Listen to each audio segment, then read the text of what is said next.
Magandang araw po sa lahat ng nakikinig ngayon. Narito na naman po tayo para ikwento ang liham na ipinapadala mismo sa atin ng ating mga tagapakinig, kung saan binabasa at sinasalaysay natin ang mga totoong kwento ng kababalaghan. Bago tayo magsimula, kung gusto ninyo ng ganitong mga kwento, huwag kalimutang mag-subscribe, i-like at i-share ang channel na ito. Maraming salamat po. Magandang gabi po, Mang Jess. Ako po si Eric. Sana mabasa nyo ang liham kong ito at para maging babala na rin po sa iba. At sa inyong mga taga-subaybay, kung sakaling marinig nyo man ito, maaaring wala na ako. Isang linggo lang nakalipas nang makatanggap ako ng kakaibang email. Walang subject, walang pangalan ng sender. Ang nakalagay lang sa mismong body ng email ay mga salitang "Enter the archive". Kasunod nun, may nakapaloob na kaibang code.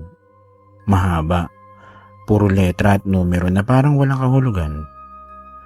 Nung una, akala ko spam email or scam lang yon. Pero may kakaiba sa akin na hindi ko maipaliwanag. Para bang hinihila ako ng mismong email na yun. Sa totoo lang, lagi na ako nakakarinig ng mga kwento tungkol sa dark web, na ito raw ang pinakailalim ng internet, kung saan makakita ka ng mga ipinagbabawal na bagay, kagaya ng kontrata sa pagpatay, illegal na droga, at mga video na hindi kayang panoorin ng kahit sino. Pero hindi ko kailanman naisip na makakapasok ako roon. Sinubukan kong i-copy-paste ang code sa browser ko gamit ang Tor browser. Nang pinindot ko ang enter, nag-black screen ang laptop ko. Nang mga ilang segundo rin yun, akala ko nga nag-crash. Pero biglang lumitaw ang isang forum na kakaiba. Walang pangalan, walang logo, puro mga kahon lang na may nakasulat. Pero parang tinakpan ng kulay itim ang bawat letra. Doon ko unang naramdaman na parang may malamig na hangin na dumaan sa likod ko. Napansin ko, kahit anong piliin kong thread, halos wala itong laman. Pero sa unang thread na lumabas, may nakasulat na mga salita na kung sino man ang makakabasa nito, hindi ka na makakatakas. Nang binasa ko yun, tumayo ang balahibo ko. Pakiramdam ko ay may nanunood sa akin sa mismong sandaling yun. Sinubukan kong isara ang browser pero hindi ko magawa. Kahit ilang beses kong pindutin ang X, ayaw magsara.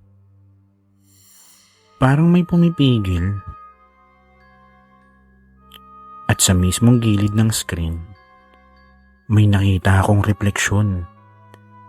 At hindi yun sa akin. Isang maitim na anino na nakatayo sa likod ko. Pero nang lingunin ko, wala naman. Pero nang tignan ko ulit ang laptop, malinaw na malinaw.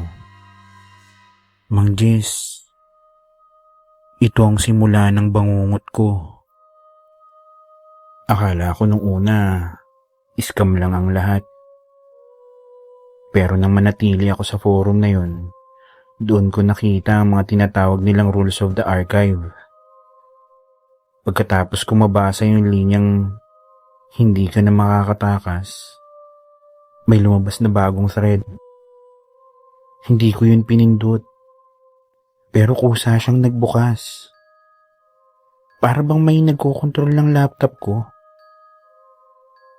At doon ko nakita ang isang mahabang listahan. Walang paliwanag, Walang username nang nag-post. Puro linya lang ng mga batas. Mga alituntunin na hindi ko maintindihan kung bakit kailangan kong sundin. At ito po yung mga nakasulat. Una, huwag kang aalis ng kwarto habang nakalagin. Ikalawa, huwag mong bubuksan ng ilaw. Ikatlo, huwag mong hahawakan ng salamin habang nakabukas ang archive. Ikaapat, kung makarinig ka ng pagkatok, huwag mong sagutin. Ikalima, kung makita mo ang sarili mong pangalan sa isang thread, huwag mo nang basahin. Ika-anim, kung maramdaman mong may nakatingin sa likod mo, huwag kang lilingon. Ikapito at ang panghuli, kung umabot ng 3:00 ng umaga at naka-online ka pa rin, hindi ka na makakabalik sa normal. Habang binabasa ko yan, Mang Jess, ramdam ko na lumalamig ang buong kwarto ko. Pinilit kong isara ang laptop pero gaya nung una, hindi ko pa rin magawa. Nakatingin lang ako sa mga salita at habang tumatagal, parang bumibigat ang dibdib ko. Ang mas kinilabutan ako. Bawat linya, parang may connection sa nangyayari sa mismong oras na yun. Madilim ang kwarto ko. Tanging ilaw lang ng laptop ang nagsisilbing liwanag. Wala akong salamin sa kwarto ko pero may maliit na salamin sa banyo. At medyo nakabukas ang pinto. At doon ako nagsimulang kabahan. Para bang sinasadya nitong ilarawan ng mismong paligid ko. Bago pa ako makapag-react, may nag-pop up na notification sa mismong gilid ng forum. Wala itong tunog, pero kusang lumabas ang mensahe. Walang username, walang sender. Ang nakasulat lang ay, nakikita ka namin. Mang Jess, doon na ako natakot ng sobra. Sinubukan kong hilahin ang plug ng laptop. Pero kahit na hinugot ko na ang charger, bukas pa rin ito. At habang nakatitig ako sa screen, unti-unting nagbabago ang mga letra ng rules. Yung unang linya na dapat ay huwag kang aalis sa kwarto habang nakalagin, bigla itong nagbago. Naging huwag kang lalabas ng bahay. At alam kong hindi na ito biro. Akala ko matatapos na ang lahat kapag isinara ko na ang laptop. Pero mali ako. Para bang mas lalo lang akong hinihila ng forum papasok. Pagkatapos ko mabasa ang mga rules, kusa na namang nagbukas ang panibagong thread. Walang pamagat. Puro itim lang na parang tinakpan ng bawat letra. At pag-click ko nito, wala akong nakita nung una. Blanko lang ang pahina. Itim ang background na parang maaaninag mo pa rin na may nakasulat. Akmang isasara ko na sana nang biglang may tunog akong narinig. Parang nagmumula sa laptop. Hindi siya system sound. Hindi siya beep. Parang boses. Mahina pero malinaw. At ang nakakatakot, hindi siya galing sa speaker. Ang tunog, nanggagaling mismo sa paligid ng kwarto ko. Parang may bumulong sa mismong tenga ko. Doon parang nanigas ang katawan ko. At hindi maigalaw ang mga kamay ko. Pilit kong hinuhugot ang headset ng laptop ko. Yung boses. Hindi ko alam kung babae o lalaki. Mahina lang siya pero halatang malapit. Sobrang lapit. Para bang mismong likod ng tenga ko ang pinanggagalingan. Nagtago ako at nagtalokbong ng kumot. Pilit na pinipikit ang mga mata. Pero kahit nakatago na ako, patuloy ko naririnig ang bulong. Bakit ka nandito? Hindi ka dapat nakapasok. Umalis ka na bago pa mauli ang lahat. Habang naririnig ko yun, unti-unting nagbabago ang laman ng screen. Ang blankong pahina na puno ng mga linya. Para bang may nagtatype ng mabilis. Mga salitang paulit-ulit. Get out. Get out. Get out. Paulit-ulit. Hanggang mapuno ang buong screen. Mang Jess, ang nakakakilabot, biglang huminto ang lahat. Tumigil ang mga salita na lumalabas sa screen. Huminto ang bulong. At isang linya lang ang naiwan sa gitna ng screen. Pero huli na para sa'yo. Nanginginig ang mga kamay ko habang binabasa yun. At sa gilid ng monitor, Mang Jess, nakita ko. Gumalaw ang refleksyon. Hindi ako. Nakaupo na ako ng tuwid nun pero ang refleksyon, nakakunot ang noo at parang galit ng mga mata. Nakatitig diretso sa akin at gumagalaw ang labi. Walang tunog pero malinaw kong nabasa. Sumama ka na. Sa mismong sandaling yun, may narinig akong yabag mula sa sala. Mabigat at hindi na ako nag-iisa sa bahay. Jess, akala ko hanggang bulong at refleksyon na lang ang lahat. Pero sa sumunod na thread, doon ko unang nakita ang hindi ko makakalimutan. Nagbukas na naman ng kusa ang panibagong thread. Wala pa rin itong pamagat. Puro salita na tinakpan ng kulay itim lang. Pero sa pagkakataong ito, hindi na basta mga salita lang ang laman, kundi isang video file. Ang pangalan ay kakaiba, parang random na mga letra. Hindi ko alam kung bakit pinanood ko pa to. Siguro dahil sa takot at hiwaga, o baka may kung anong pwersa na naman na pumipilit sa akin. Nang i-play ko ito, grabe agad ang kaba ko. Kasi sa una parang CCTV footage lang. Grainy, maitim ang kulay. Nakita ko ang loob ng isang maliit na bahay. Parang isang ordinaryong sala. At may lalaking nakaupo sa sofa.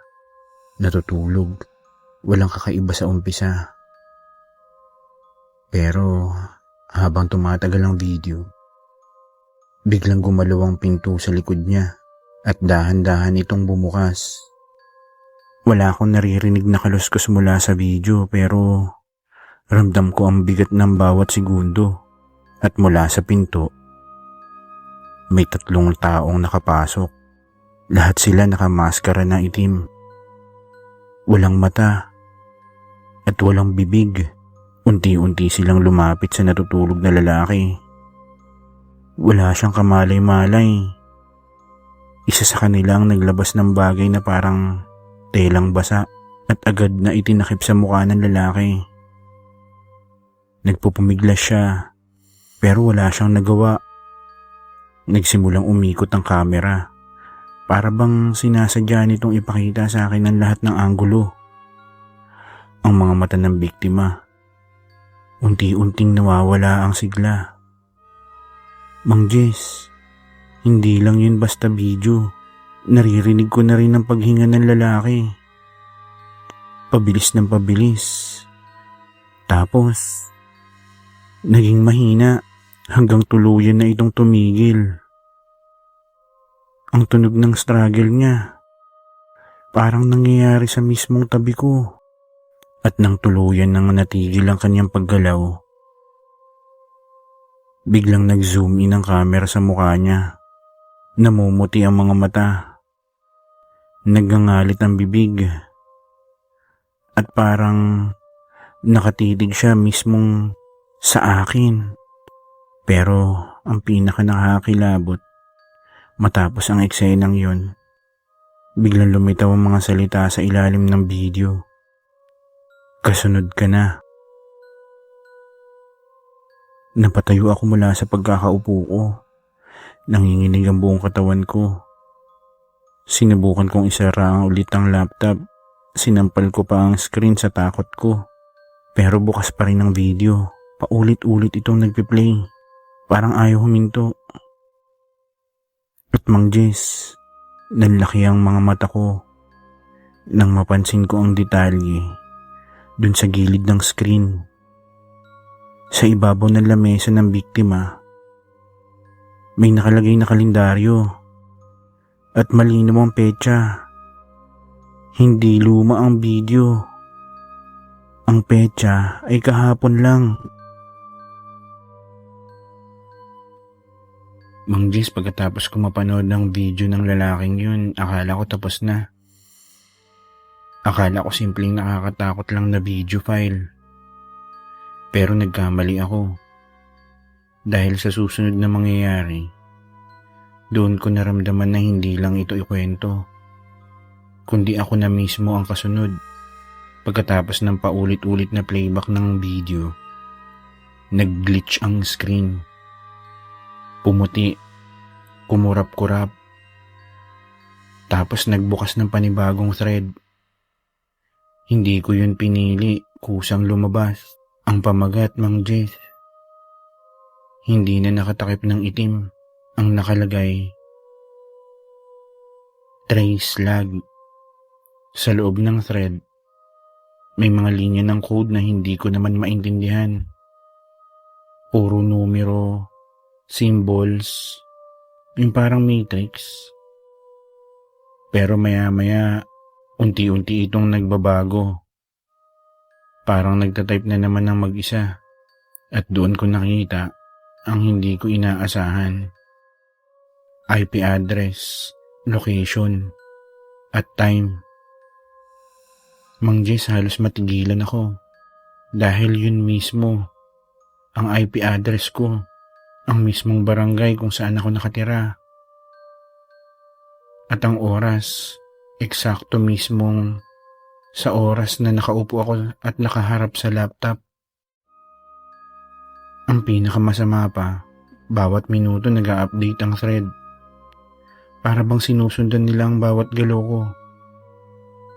At nakikita ko sa screen, user is typing, user is breathing heavily, user looked behind, at hindi ko matanggap.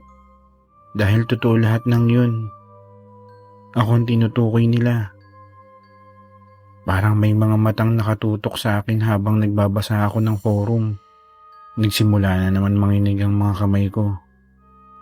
Sa sobrang takot, sinubukan kong patayin ng wifi. Akala ko makakatulong. Pero sa mismong screen, lumabas ang panibagong mensahe. Don't bother. We are already inside. Mang Jess, hindi ko alam kung anong ibig sabihin nun. Pero matapos kong basahin yun, bigla na lang nagbukas ang camera ng laptop ko. Walang kahirap-hirap, hindi ko naman pinipindot. Nakita ko ang sarili kong mukha sa isang maliit na kahon, sa sulok ng screen, at alam mo kung anong mas nakakatakot. Habang nakatitig ako, dahan-dahan akong may nakitang gumagalaw sa likod ko. Isang anino na naman. Humahakbang palapit. Mang Jess, nung gabing yun, hindi pa rin nagtatapos ang bangungot ko sa pagbukas ng kamera. Dahil ang totoo, dun pa lang pala magsisimula. Pagkatapos ko makita ang sarili ko sa maliit na kahon, sa sulok ng screen, kusa na namang nagbukas ang bagong thread. Ang pamagat, Files Archive. At sa loob nito, isang mahabang listahan ng mga downloadable links. Puro kaibang pangalan. Parang wala namang koneksyon. Mahigit 3 files lahat. At lahat audio, walang video. Para bang isang library ng mga tinig. Sa hindi ko maipaliwanag na dahilan, napindot ko ang unang file. Na-download ito sa loob ng ilang segundo. Tapos, kusa siyang nag-play. At doon na nagsimula, Mang Jess, ang hindi ko makakalimutan tunog. Unang segundo pa lang maririnig mo ng isang babae. Malakas ang pag-iyak niya, nanginginig. Halos mapunit ang tenga ko sa sobrang totoong-totoong pagsigaw. "Tulungan niyo ako!" Paulit-ulit niyang sinisigaw. Pero kasunod nun, may tunog ng pagkaladkad, para bang hinihila siya sa sahig. Kasunod na nag-play, ang isang lalaking umiiyak naman. Hindi na ito simpleng iyak. Yung parang desperado na. Yung alam mong hindi iyak ng pag-arte, kundi iyak ng taong nasa bingit ng kamatayan. May maririnig ka pang kalabog. Para bang sinasampal o sinusuntok siya. At maya-maya lang, bumabagal ang paghinga niya hanggang sa tumigil. Mang Jess, hindi yun basta audio. Ramdam ko na totoo. Ramdam ko na hindi gawa-gawa. At ang pinaka nakakakilabot, sa huling parte ng file, biglang may bumulong, mahina. Halos hindi marinig pero malinaw sa akin. "Susunod ka." Napaatras ako sa upuan ko. Nanginginig ang buong katawan ko. Pero bago ko pa man maisara ang player, kusa na naman nag-play ang kasunod na file. Isang grupo naman ng mga tinig. Puro sigaw, puro iyak. Iba-iba ang mga boses. May bata, may matanda, lalaki at babae. Ang ilan, sumisigaw ng tulong. Ang iba naman, humihingi ng awa. At sa pinakadulo ng lahat ng yun, Mang Jess, may isang tinig na nagpatigil sa akin. Kasi, boses ko yun. Mahina pero malinaw.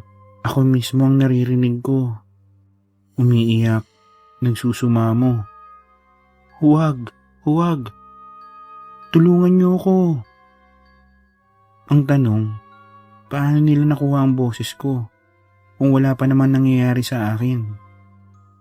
Mang Jess, mula noong gabing yun, hindi na ako makatulog.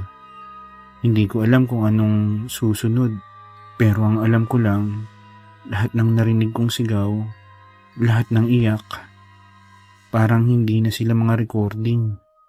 Parang nangyayari sila sa mismong oras na pinakikinggan ko yun.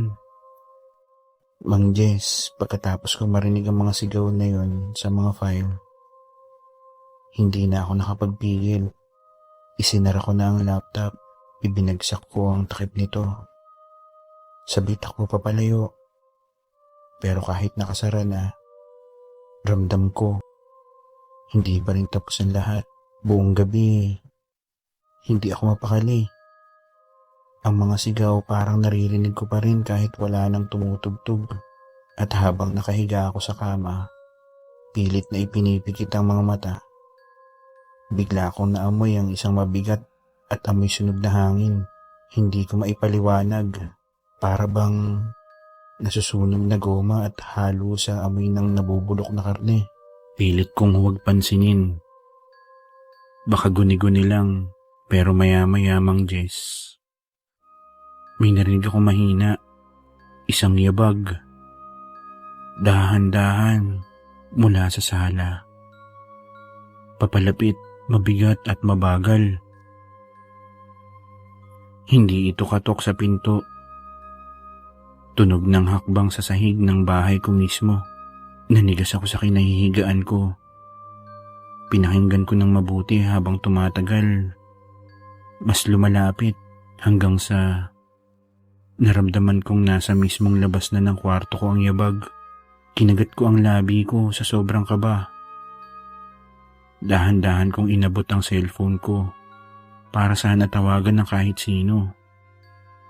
Pero bago ko pa man mapindot ang screen, biglang huminto ang yabag.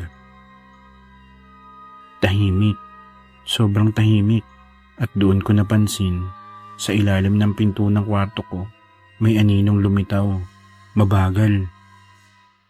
Hindi siya stationary, gumagalaw siya.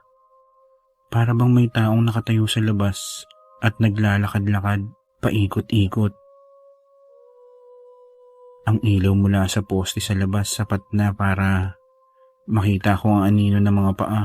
Pero ang problema, Mang Jess, hindi normal ang anyo.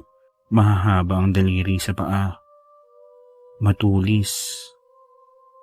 At ang mismong anino, hindi tugma sa kilos.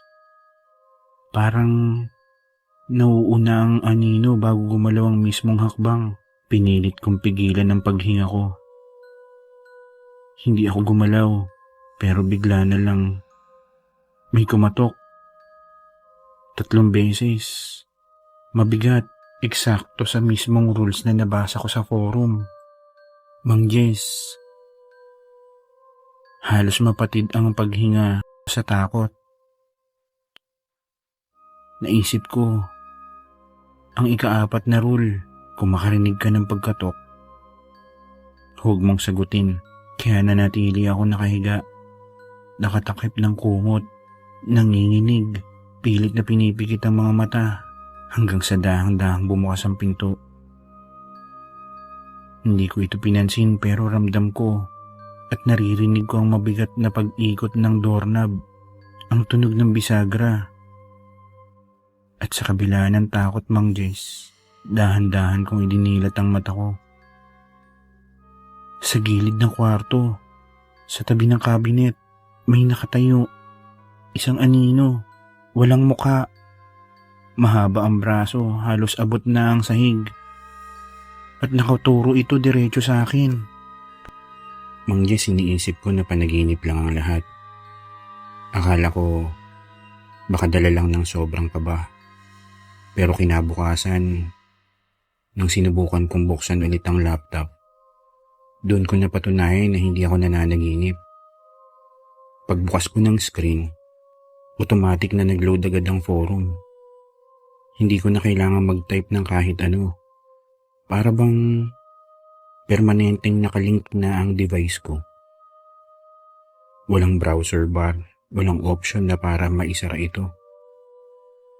Ang laman lang ay isang thread na naka-highlight at ang pamagat ng thread, hindi na ito nakatakip.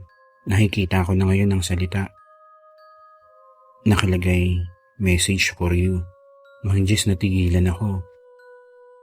Kasi hindi na ito generic, hindi na ito anonymous. Para bang personal na talaga. Pag-click ko, tumambad ang isang direct message box. Sa taas nito, may nakalagay na username na Watcher.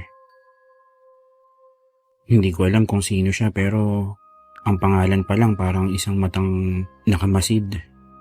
Ang unang linya ng message ay malinaw na malinaw. Nakita na kita.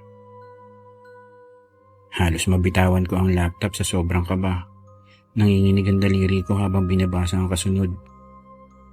Alam ko kung anong suot mo kagabi. Alam ko kung ilang beses kang huminga. At alam ko kung sino ang kinakatakutan mo. At Mang Jess, sa mismong sandaling yun, may kasunod na file na kusang na-attach sa message. Wala akong intensyon buksan, pero kusa itong nagbukas. Isang litrato ang laman nito, at sa litrato, ako mismo ang natutulog, nakabalot ng kumot. At kagabi lang yun, ang anggulo ng kuha galing mismo sa loob ng kwarto ko. Hindi ko alam kung paano yun nangyari. Wala naman akong CCTV. Wala akong webcam na nakatutok sa kama. Pero malinaw sa litrato na ako yun. At sa sulok ng frame, may nakatayo. Isang anino. Mahaba ang braso. Walang muka. Nakadungaw sa akin habang natutulog. Mang Jess, ang kasunod na mensahe mas nakakatakot pa. Huwag ka nang magtago. Simula nang buksan mo ang archive. Isa ka na sa amin.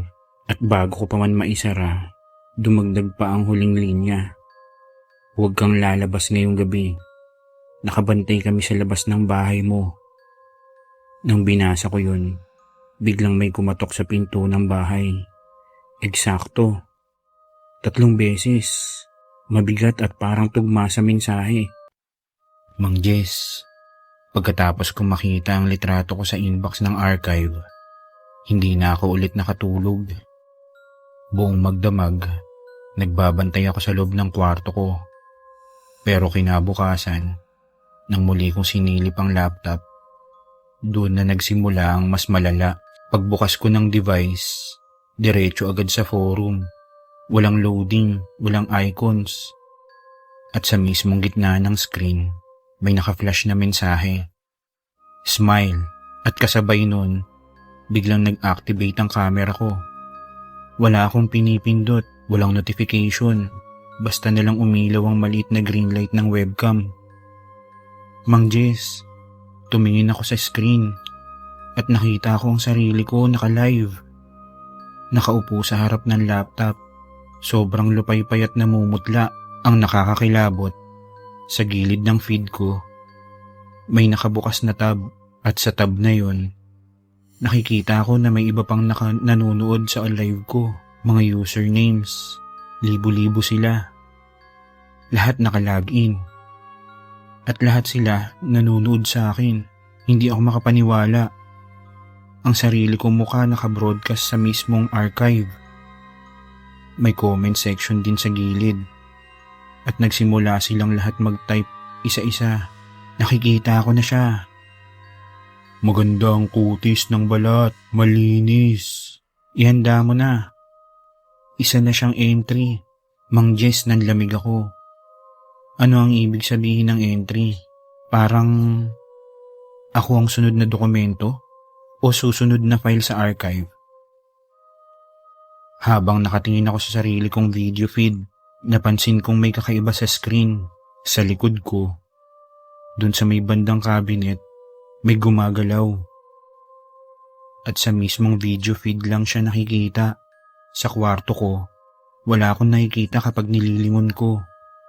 Pero sa camera, malinaw. Isang maitim na nilalang at dahan-dahang lumalapit sa akin mula sa likuran. Mahaba ang daliri. Walang muka, para siyang anino. Pero ang pagkilos niya, parang buhay na buhay. Nag-uunahan na sa pag-comment ang mga username sa gilid. Andyan na siya, huwag kang gagalaw. Malapit na. Mang Jess, halos mabaliw ako sa takot. Sinubukan kong takpan ng webcam. Pero kahit tinakpan ko na ng kamay ko, nakikita pa rin ako. Para bang hindi ko nahawak ang sariling camera ko. At bago ko pa man maisara ang laptop, may huling comment na lumabas sa gilid ng feed. Ngumiti ka. At Mang Jess, hindi ko alam kung bakit. Pero kusa akong ngumiti. Hindi ko ginusto. Nanginginig ang buong katawan ko.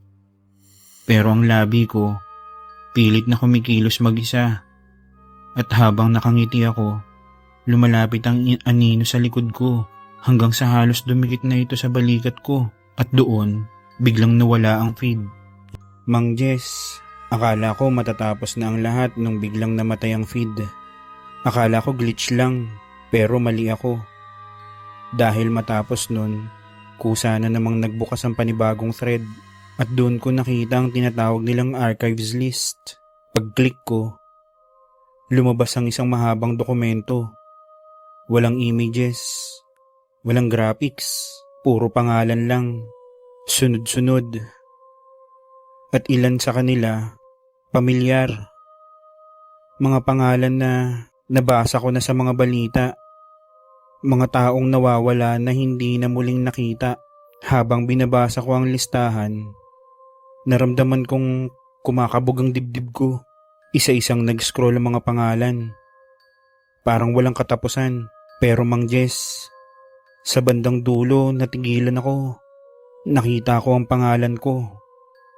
Buo at kumpleto, kasama ang mismong address ko. Parang gusto kong manlumo.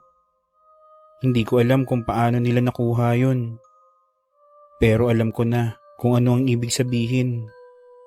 Lahat ng nasa listahang yun, wala na silang lahat. Naging bahagi na ng archive. Mga file, mga entries, mga pangalan na hindi na muling nakita sa labas ng totoong mundo.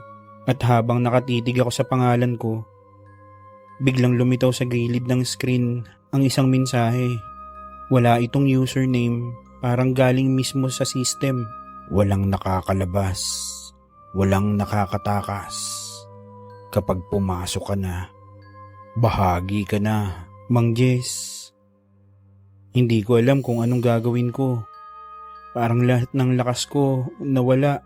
Lahat ng kwento na narinig ko tungkol sa dark web, biglang sumabog sa utak ko. Pero iba to. Hindi ito ang simpleng sindikato.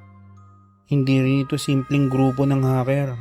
Para itong sumpa na nakatali sa mismong forum na yon.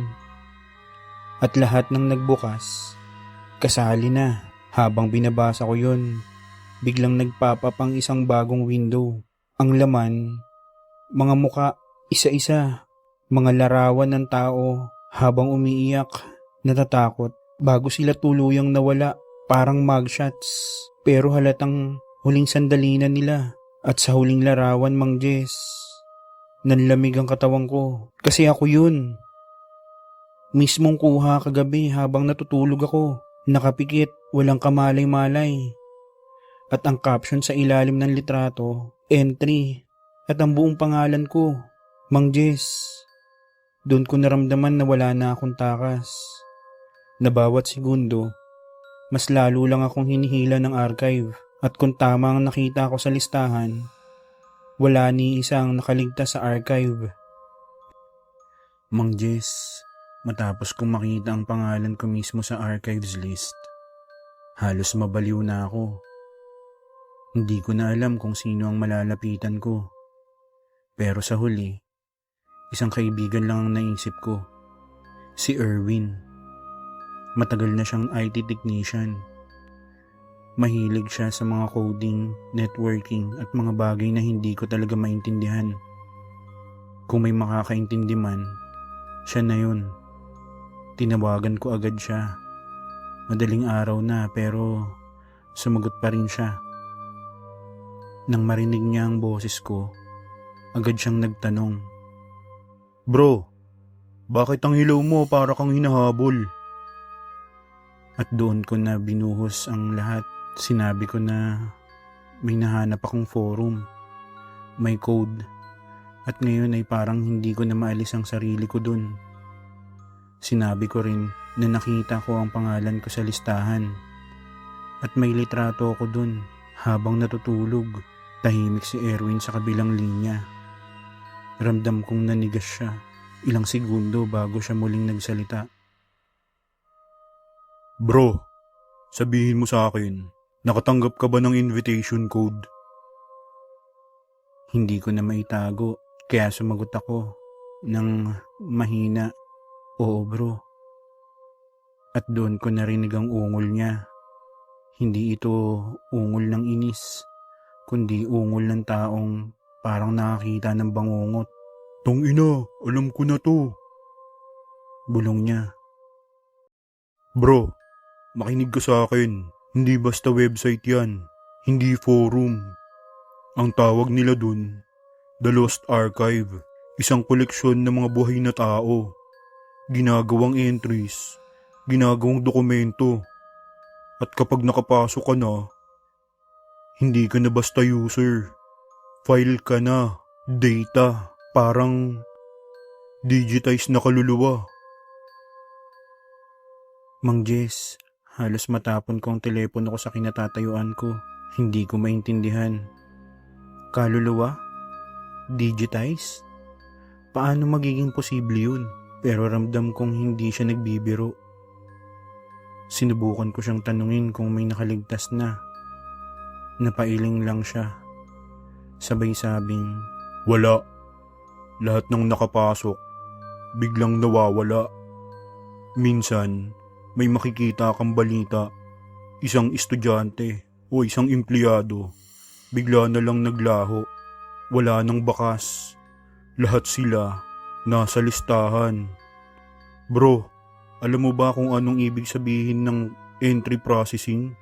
Nanlamig ako. Hindi ko alam kung sasagutin ko. Pero naalala ko agad ang nakalagay sa ilalim ng litrato ko kagabi. Entry processing. Ibig sabihin, hinihiwalay na nila ang lahat ng meron ka. Identity mo, alaala, pati emosyon, ginagawa nilang part ng archive. Unti-unti kang binubura sa mundo. At kapag natapos na, mawawala ka na dito. Pero sa kabilang side, buhay ka pa. Parang nakakulong lang. Napaiyak ako. Hindi ko na mapigil ang manginig. Pero bago pa man masabi ang saloobin ko, biglang nag-static ang linya. Ang malinaw kong naririnig. Putulin mo na ang koneksyon. Huwag mo nang buksan. Kahit anong mangyari, huwag kang... At doon na siya naputol. Tila may pumutol ng tawag. Nang i-redial ko siya, hindi na siya sumasagot hanggang sa hindi na nagri-ring. Para bang burado na rin siya. Hindi ko akalain na pati si Erwin, na siya sana ang huling pag-asa ko, bigla na lang mawawala. Pagkatapos ng pag-uusap namin yun, paulit-ulit kong tinangkang kontakin siya. Tinext ko, tinawagan ko din. Nag-message na rin ako sa lahat ng social media accounts niya. Pero walang sagot, wala ring tanda na online siya. Para bang bigla siyang nawala. Kinabukasan, sinubukan kong dumaan sa bahay niya. Alam ko ang address niya dahil ilang beses na rin akong nagpunta dun. Pero pagdating ko dun, nagulat ako. Sarado ang bahay. Ang mga kapitbahay, nagtatanong, "Si Erwin ba ang hinahanap mo? Kanina lang dumating ang mga pulis. Sabi nila, missing daw siya. Kagabi pa raw siya huling nakita." Halos bumigay ang tuhod ko. Missing kagabi pa? Ibig sabihin mismong oras na tinawagan ko siya, yun na pala ang huling sandali niya sa mundong ito. Pag uwi ko, nanginginig pa rin ako. Sinubukan kong muling buksan ang laptop para i-check kung may nangyari sa archive. Sa una, wala. Pero makalipas ang ilang minuto, kusang nag-refresh ang screen at doon ko nakita isang bagong entry sa listahan. Entry. Ang pangalan ay Erwin. Completed. Parang tinusok ang dibdib ko. Hindi ako makapaniwala. Paano? Paano siya agad na isama? At habang nakatitig ako sa entry na yon, may kasunod pang pagbabago. Lumabas ang isang thread. Ang pamagat, The Helper. Binuksan ko yon kahit nanginginig na ang mga kamay ko. At doon ko nakita ang litrato ni Erwin. Hindi na siya katulad ng huling alaala ko sa kanya. Hindi na siya yung palangiti, laging masigla. Ang litrato niya ay parang mugshot. Maputla at tila ba nakatingin direkta sa akin. May bakas ng takot sa mga mata niya at sa ilalim ng litrato may nakasulat, "Walang makakatulong sa'yo. Lahat ng susubok, kasali na rin." Doon ko naramdaman ang bigat ng sumpa ng archive. Hindi lang nila ako pinaglalaruan, pati ang mga taong malapit sa akin, nadadamay. Lahat ng makialam, nawawala. At habang nakatitig ako sa screen, biglang nag-pop up ang isang mensahe. Walang username, walang sender. Ikaw ang susunod. Entry, pangalan ko, processing 62%. Mang Jess, ibig sabihin ba nun 62% na akong wala dito? Mang Jess, pagkatapos kong makita ang mensaheng yun, entry, pangalan ko, Eric, processing 62%. Para akong nag-freeze sa kinauupuan ko. Hindi ko maintindihan kung anong ibig sabihin ng 62%. Pero habang tumatagal, unti-unti ko nang naiintindihan na bawat porsyento may katumbas sa totoong buhay ko. Una kong napansin, Mang Jess, nung dumaan ako sa salamin. Nakatingin ako sa sarili ko pero parang may kulang. Yung peklat sa noo ko na nakuha ko pa noong bata ako, wala na. Makintab na balat na ang nasa noo ko. Para bang hindi na yun nangyari kailanman. Isa yung alaala na dapat ay akin. Pero parang binura na nila. Kinabukasan mas malala pa. Pumunta ako sa trabaho. Pagpasok ko, nagtataka ang mga kasamahan ko. Ang isa sa kanila biglang nagtanong, "Uy, ikaw ba talaga si Eric? Parang ngayon lang kita nakita dito. 2 taon na akong nagtrabaho sa opisina na yun. 2 taon. Pero sa mga mata nila, para bang ngayon lang nila ako nakilala. Ang mga alaala nila sa akin, nawawala na rin. At doon ko napagtanto kung ano ang ibig sabihin ng mga porsyento. Sa bawat pagtaas ng percent sa archive, unti-unting nawawala ang pagkatao ko. Alaala, marka, at pati relasyon ko sa ibang tao. Binuburi nila ako mula sa realidad. Pag uwi ko, sinubukan kong tawagan ng mama ko para makasigurado. Sagutin man lang sana niya, makumpirma na totoo pa ako.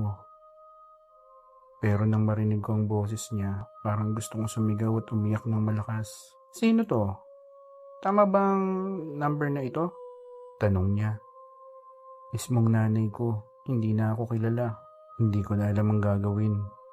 Nagbukas ako ng laptop. Sinilip ko ulit ang archive. At doon, parang nilalaro ko ng archive. Dahan-dahan kong nakikita ang bilang ng percent na gumagalaw kahit hindi ako nakakonect sa internet. 63%, 64%, 65%, parang countdown ng buhay ko. Parang orason na naglalapit sa katapusan. At may bagong thread na biglang lumitaw. Ang pamagat, remaining time, 35 hours. Mang Jess, ibig sabihin ba nito may taning na ang oras ko dito sa mundo? At kapag umabot sa 100%, tuluyan na akong mawawala. Ito na yata ang pinakamatinding gabi ng buhay ko.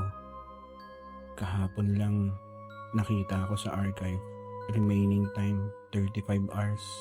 Pero ngayong gabi, nag-refresh na ulit ang screen at nakasulat na lang dun, remaining time 24 hours. Habang tinititigan ko yun, para akong hinihigop ng malamig na hangin. At simula nun, naramdaman ko na mismo ang epekto sa katawan ko.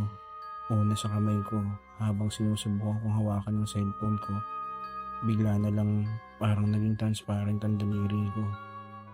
Kita ko pa rin pero manipis, parang usok. Parang unti-unti akong nagiging invisible. Nang hawakan ko ang baso sa mesa, dumalas lang ito at nahulog sa sahig.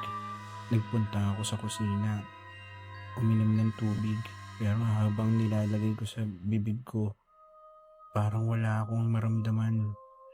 Parang tubig na dumaan lang sa wala. At doon ko na-realize, hindi lang alaala ang binubura ng archive. Mismong physical kong presensya, inuubos nila. Ang masakit, hindi lang akong nakakakita. Kanina dumaan ako sa tindahan malapit sa amin. Ang tinderang matagal ko nang kilala, pero nang lumapit ako, tumingin siya ng diretso sa akin. At dumiretso lang din ang tingin niya. Hindi niya ako nakita. Sinubukan kong sumigaw, kumaway, pero wala. Para akong hangin na walang nakakadama. Pagbalik ko sa bahay, pinilit kong buksan ulit ang laptop. At doon, parang nanunuya ang archive. Nakita ko ang progress bar, 76%, 77%, at may bagong thread na lumabas. Pamagat nito, The Silent Witness.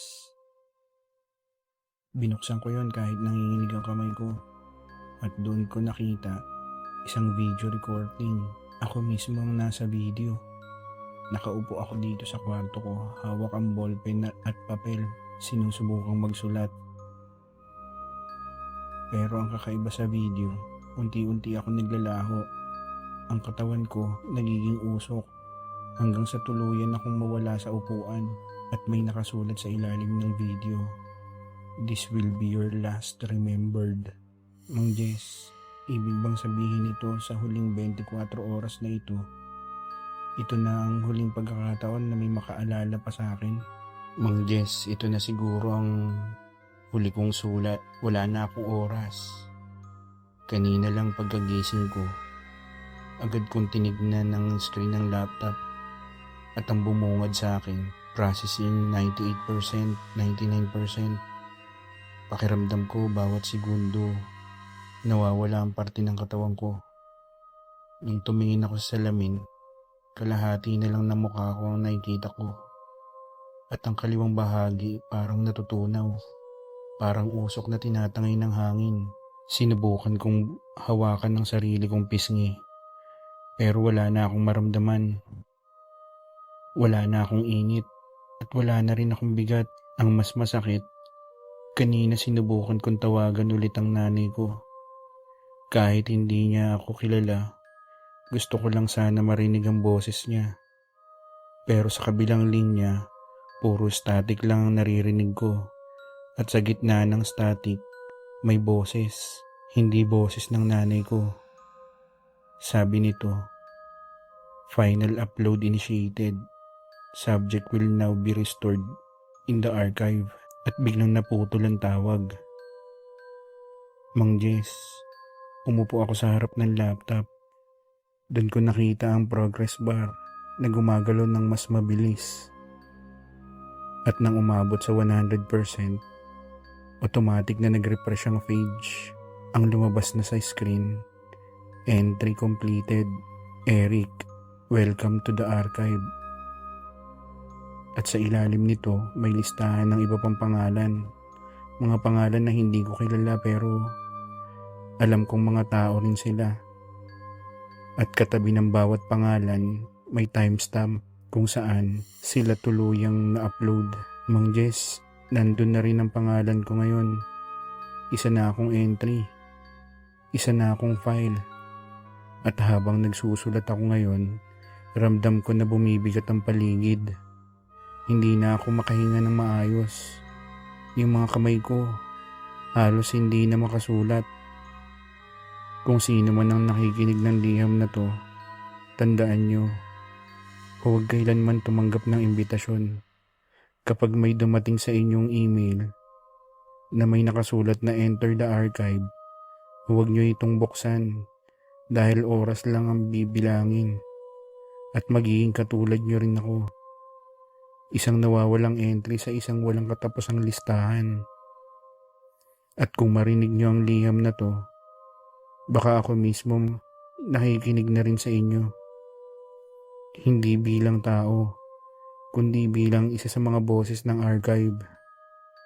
Mang Jess, na-upload na ako.